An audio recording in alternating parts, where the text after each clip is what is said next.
Hi, I'm Taylor.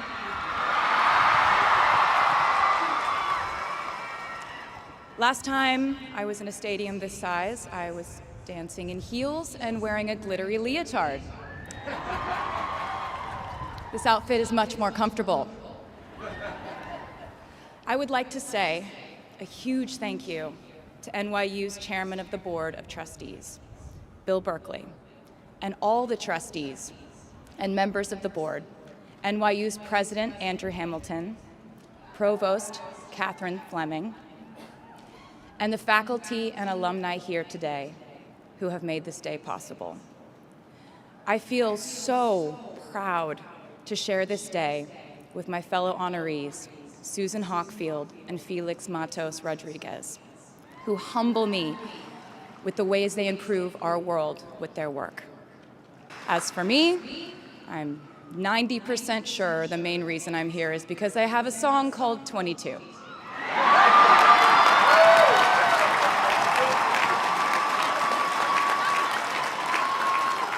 And let me just say, I am elated to be here with you today as we celebrate and graduate New York University's class of 2022.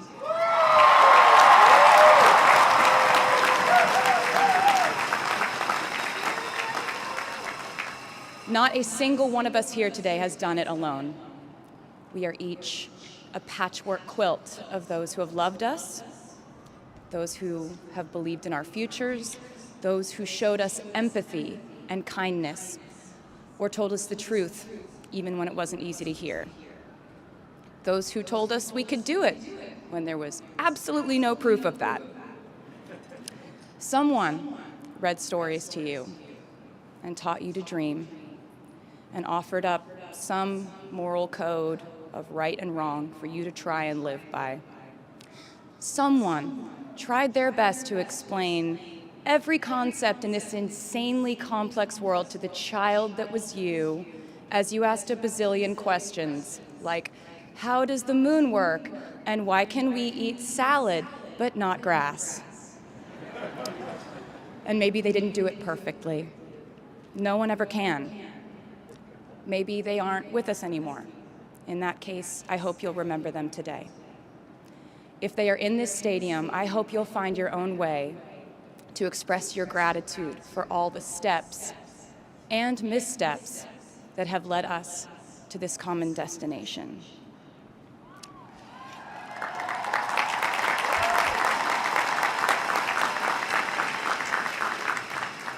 I know that words are supposed to be my thing, but I will never be able to find the words to thank my mom and dad, my brother Austin, for the sacrifices they made every day so I could go from singing in coffee houses to standing up here with you all today, because no words would ever be enough.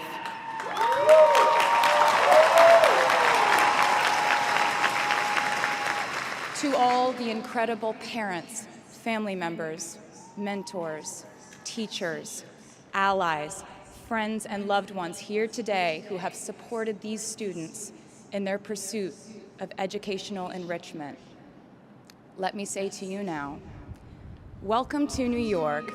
It's been waiting for you.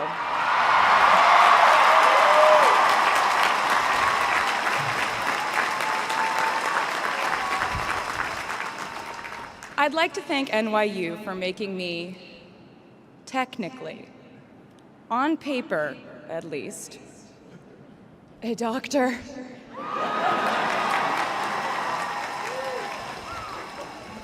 Not the type of doctor you would want around in case of an emergency.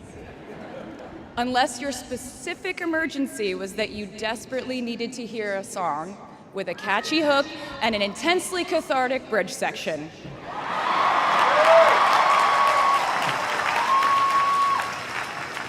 Or if your emergency was that you needed a person who can name over 50 breeds of cats in 1 minute. I never got to have a normal college experience, per se. I went to public high school until 10th grade, and then finished my education doing homeschool work on the floors of airport terminals. Then I went out on the road for radio tour, which sounds incredibly glamorous, but in reality, it consisted of a rental car, motels, and my mom and I pretending to have loud mother-daughter fights with each other during boarding so no one would want the empty seat between us on Southwest. As a kid, I always thought I would go away to college, imagining the posters I would hang on the wall of my freshman dorm.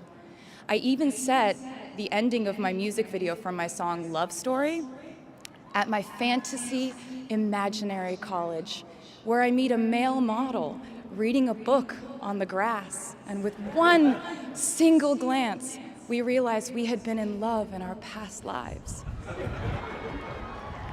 Which is exactly what you guys all experienced at some point in the last 4 years, right?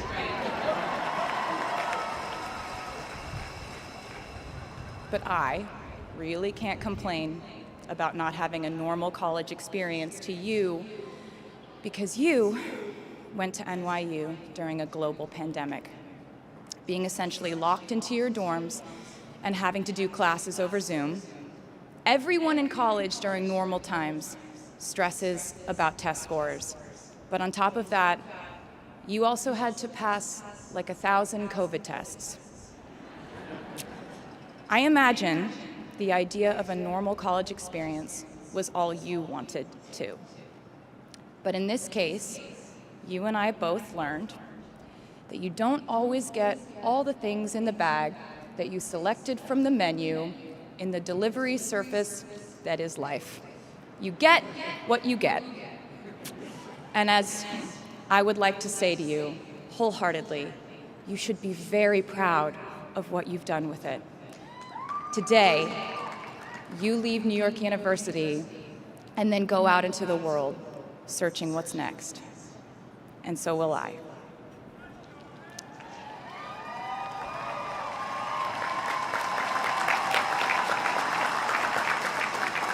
So as a rule, I try not to give anyone unsolicited advice unless they ask for it. I'll go into this more later. I guess I have been officially solicited in this situation to impart whatever wisdom I might have to tell you things that have helped me so far in my life. Please bear in mind that I in no way feel qualified to tell you what to do. You've worked and struggled and sacrificed and studied and dreamed your way here today. And so you know what you're doing. You'll do things differently than I did them, and for different reasons. So I won't tell you what to do, because no one likes that. I will, however, give you some life hacks I wish I knew when I was starting out my dreams of a career and navigating life, love, pressure, choices, shame, hope, and friendship. The first of which is, life can be heavy, especially if you try to carry it all at once. Part of growing up and moving into new chapters of your life is about catch and release. What I mean by that is knowing what things to keep and what things to release.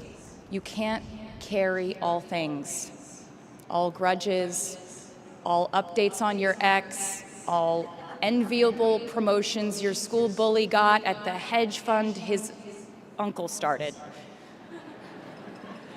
Decide what is yours to hold and let the rest go. Oftentimes, the good things in your life are lighter anyway, so there's more room for them. One toxic relationship can outweigh so many wonderful, simple joys. You get to pick what your life has time and room for. Be discerning. Secondly, learn to live alongside cringe. No matter how hard you try to avoid being cringe, you will look back on your life and cringe retrospectively.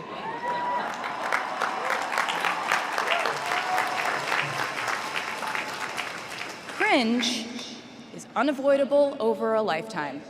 Even the term cringe might someday be deemed cringe.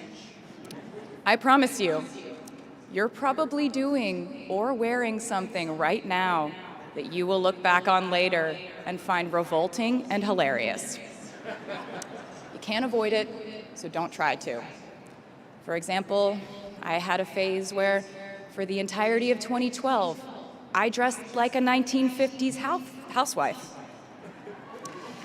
But you know what? I was having fun. Trends and phases are fun. Looking back and laughing is fun. And while we're talking about things that make us squirm but really shouldn't, I'd like to say I'm a big advocate for not hiding your enthusiasm for things.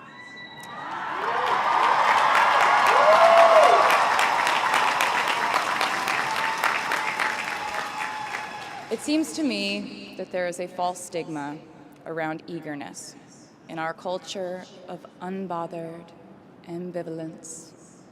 This outlook perpetuates the idea that it's not cool to want it, that people who don't try are fundamentally more chic than people who do.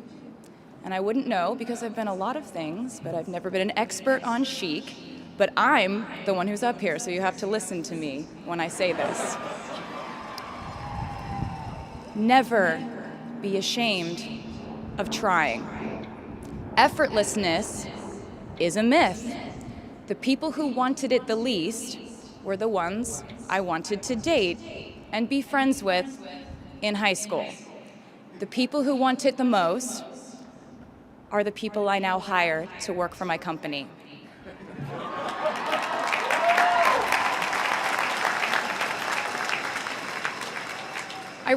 I started writing songs when I was 12, and since then, it's been the compass guiding my life, and in turn, my life guided my writing. Everything I do is just an extension of my writing, whether it's directing videos or a short film, creating the visuals for a tour, or standing on a stage performing. Everything is connected by my love of the craft, the thrill of working through ideas and narrowing them down and polishing it all up in the end, editing, waking up in the middle of the night, throwing out the old idea because you just thought of a newer, better one, or a plot device that ties the whole thing together. There's a reason they call it a hook. Sometimes a string of words just ensnares me, and I can't focus on anything until it's been recorded or written down. As a songwriter, I've never been able to sit still or stay in one creative place for too long. I've made and released 11 albums, and in the process, I've switched genre from country to pop to alternative to folk. And this might sound like a very songwriter-centric line of discussion, but in a way, I really do think we are all writers. And most of us write in a different voice for different situations. You write differently in your Instagram stories than you do your senior thesis. You send a different type of email to your boss than you do your best friend from home. We are all literary chameleons, and I think it's fascinating. It's just a continuation of the idea that we are so many things all the time. And I know it can be really overwhelming figuring out who to be and when, who you are now, and how to act in order to get where you want to go. I have some good news. It's totally up to you. I have some terrifying news. It's totally up to you. I said to you earlier that I don't ever offer advice unless someone asks me for it, and now I'll tell you why. As a person who started my very public career at the age of 15, it came with a price. And that price was years of unsolicited advice. Being the youngest person in every room for over a decade meant that I was constantly being issued warnings from older members of the music industry, media, interviewers, executives, and this advice often presented itself as thinly veiled warnings. See, I was a teenager at a time when our society was absolutely obsessed with the idea of having perfect young female role models. It felt like every interview I did included slight barbs by the interviewer about me one day running off the rails.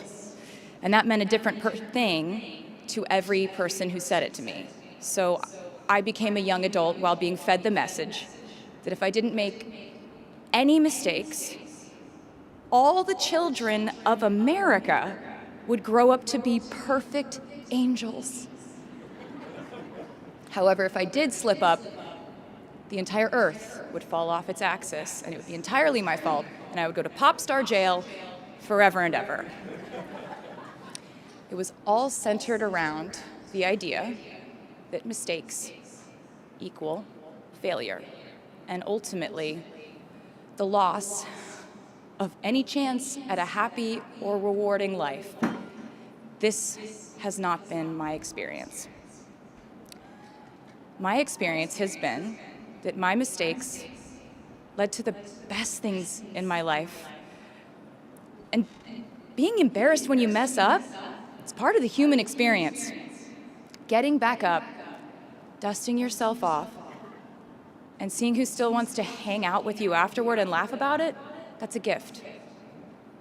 The times I was told no, or wasn't included, wasn't chosen, didn't win, didn't make the cut, looking back, it really feels like those moments were as important, if not more crucial, than the moments I was told yes. Not being invited to the parties and sleepovers in my hometown made me feel hopelessly lonely. But because I felt alone, I would sit in my room and write the songs that would get me a ticket somewhere else. Having label executives in Nashville tell me that only 35-year-old housewives listen to country music, and there was no place for a 13-year-old on their roster, made me cry in the car on the way home. But then I'd post my songs on my MySpace, and yes, MySpace. And I would message with other teenagers like me who loved country music, but just didn't have anyone singing from their perspective. Having journalists write in-depth, oftentimes critical pieces about who they perceived me to be made me feel like I was living in some weird simulation. But it also made me look inward to learn about who I actually am. Having the world treat my love life like a spectator sport in which I lose every single game was not a great way to date in my teens and 20s. But it taught me to protect my private life fiercely. Being publicly humiliated over and over again at a young age was excruciatingly painful, but it forced me to devalue the ridiculous notion of minute-by-minute, ever-fluctuating social relevance and likability.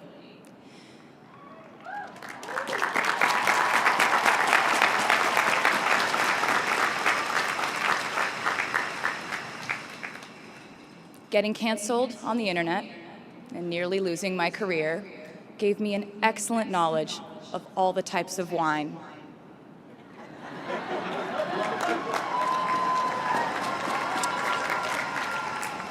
I know I sound like a consummate optimist, but I'm really not. I lose perspective all the time.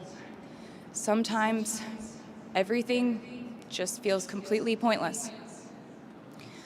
I know the pressure of living your life through the lens of perfectionism. And I know that I'm talking to a group of perfectionists because you are here today graduating from NYU.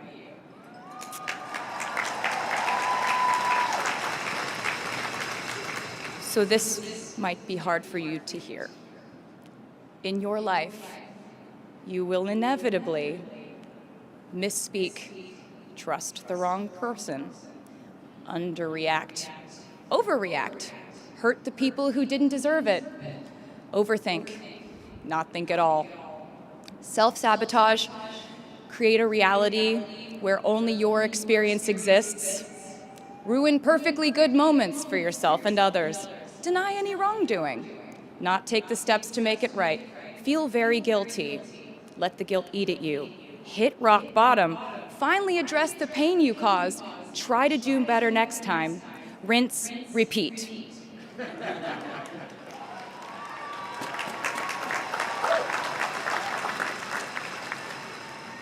And I'm not gonna lie, these mistakes will cause you to lose things. I'm trying to tell you that losing things doesn't just mean losing. A lot of the time, when we lose things, we gain things too. Now you leave the structure and framework of school and chart your own path. Every choice you make leads to the next choice, which leads to the next, and I know it's hard to know which path to take. There will be times in life where you need to stand up for yourself, times when the right thing is actually to back down and apologize, times when the right thing is to fight, times when the right thing is to turn and run, times to hold on with all you have, and times to let go with grace. Sometimes the right thing to do is to throw out the old schools of thought in the name of progress and reform. Sometimes the right thing to do is to sit and listen to the wisdom of those who have come before us. How will you know what the right choice is in these crucial moments? You won't. How do I give advice to this many people about their life choices? I won't. The scary news is you're on your own now. But the cool news is you're on your own now.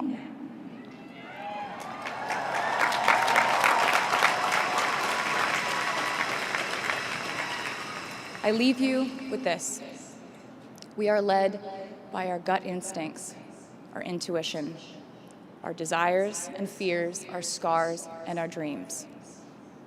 And you will screw it up sometimes. So will I. And when I do, you will most likely read about it on the internet. Anyway, hard things will happen to us. We will recover. We will learn from it. We will grow more resilient because of it. And as long as we are fortunate enough to be breathing, we will breathe in, breathe through, breathe deep, and breathe out. And I am a doctor now, so I know how breathing works. I hope you know